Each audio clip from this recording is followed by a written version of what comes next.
many times have you been on your ride at Epcot? I've never been there. What? The Mercedes-Benz Interview Lounge. So I don't know where to start. Do we start about Guardians of the Galaxy Volume 3 out tomorrow? Or do we start with Super Mario Brothers, which everyone's loving? Or do I start with Chris Pratt's toenail on Instagram? Let's go with the toenail. Pratt. Let's go with what the world really wants to see. I think that's where the box office numbers will start to accumulate. Yeah, it's gotten a 0% on Rotten Tomatoes, my toenail. But Is that your real toenail? It is. I sent it, and so I sent it on a group thread. I was like, should I post this? And someone was like, oh my God, no, yuck. Wait a minute. But for real though, what happened to it? It's the most natural thing I've seen on Instagram in a long time. Yeah, no filter. You can tell. No filters. No. I don't know if you watch the show. Our friend Dr. Brad has a show on, what's it called? I think it's on TLC. It's called My Feet Are Killing Me. Yes. He looks at much worse than that. If you want us to hook you up with Dr. Brad to help that out. Yeah. No, I want to keep. I'm embracing it. I'm gonna grow that nail out and see how long I can grow it. Yes. We need more of that nail. So follow Pratt on Instagram. You'll see exactly what we're talking about. Yeah, you will. Here we are on the eve of the release of Guardians of the Galaxy Volume 3.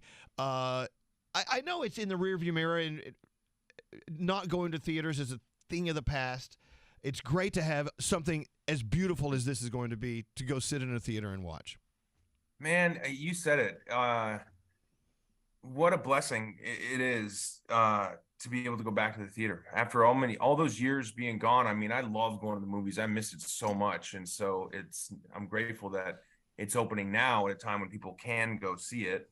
And it is really an extraordinary movie, if I may say so myself. You may say so. What's it like having your own action figure for the movie? Hey, it's cool. Look, I have one here somewhere. It's so cool. I get to You play with it all day years, long? my dad would say, you're just sitting in your room playing with yourself, and that'll never pay off. Well, guess what? Now, I do it professionally. I love that. And what a great film to be in, because it's fun. I mean, these are fun films. I mean, they're bigger than life. They're colorful. You can actually taste the action because it's just that fun. And on the big screen, it works best. I would never, ever dare watch a Guardians of the Galaxy on TV. Yeah, they'll live on forever, but there really is, in VOD and streaming and all that stuff, but there really is nothing like experiencing as the world is experiencing it, and on a huge screen with great speakers. Our soundtrack as well as the score are such an instrumental part of the movies. The first two volumes had incredible soundtracks that went on to become platinum records because it was like these 70s AM pop songs that came back. And now in volume 3, it's no different. We've got an incredible soundtrack with and actually opened up the scale of the type of music. So it's 70s, 80s, 90s, and 2000s. It's just really an incredible mix of music. And it's big and fun and wonderful, but it's also very emotional, this being the last film of the trilogy. It's a send-off in many ways, and it's the origin story of Rocket, which is very tragic, so it's pretty dramatic as well. Wait, is this really going to be the last one? Because I know they say it's going to be the last one. Right, exactly. But, they always say that, this is going to be the last one, but then there are like 25 more. No, this is not. This is going to be the last one. Yeah, this is it was always designed to be a trilogy. The Guardians of the Galaxy title, I expect, will probably live on, but this particular group of actors coming together to play this particular group of heroes, this will come to a close. So is that why there is a different feel to this one than the other two? Because it certainly is. It's interesting because, okay, like British television versus American television, they make shows that are meant to be one season. Yeah. And then Americans will adapt those shows and they'll just kind of keep going back and making as many seasons as consumers will watch. Like The Office. Like that's a perfect example. Both of them are great, but there's a certain sense to the British Office, a certain dramatic sense and a conclusion at the end of The Office that allows Ricky Gervais's character to be slightly different than Michael Scott's character, or than Steve Carell's character. because we know it's coming to an end, it allows the storyteller to do something different. We don't have to leave a bunch of cliffhangers and will they, won't they's. It's like everything comes to a close. People can, well, I don't want to give any spoilers away, but because it's the end, you get to have a more dramatic feel for sure. No. Wow. Okay. Huh? Well, I know that this is such a huge thing for you, but we were reading a little bit about the casting process for you when this all began. And how did you tell us about it? I don't want to put words in your mouth. Well, I mean, it was 10 years ago. I was at a much different point in my career. I had been working for, 15 years in the business, very much a journeyman actor, getting work here and there, having some really dry spells, and then also doing pretty well on this show called Parks and Recreation. Mm-hmm. And I had auditioned for everything, every role that was out there that was similar to a Star-Lord kind of a character, or at least what I thought Star-Lord would be. I had auditioned for all of the Captain Americas and the Thors and the G.I. Joes and the Avatars and everything in between that got Green Lantern. I'm sure everything that had a guy that looked potentially like me, I auditioned for. And I did not even get close ever. I never got even callbacks. I always find myself sweating. I'd see their eyes sort of glaze over in the middle of my audition. I just realized that I was not that guy. So I was determined to go down the route of funny sidekick character, which, by the way, there's a great career there for me. Certainly better than, room service waiter that I had been doing before I started getting acting roles. So I was pretty much determined to not go back to Marvel, just to save myself the pain. And at the same time, James Gunn really didn't want to see me, but he'd been auditioning everybody. He'd auditioned 200 people, done a bunch of screen tests, and hadn't found his Star-Lord yet. And so I around that time, and this story is getting longer, I apologize, but I did a couple movies in the summer breaks I had on season 3, 4, and 5 of Parks and Rec, and one of them was a movie called Zero Dark 30 for Catherine Bigelow. And then movie was a great movie, went on to get nominated for an Oscar, and I was seen as a SEAL Team 6 member in this film. And I was like the kind of sweaty goofball on roller Parks and Rec. But then I was in Zero Dark 30, and no one said wait, what's that idiot doing in there? They believed it. I was like a guy who could carry a gun and kick a door down, and it was believable.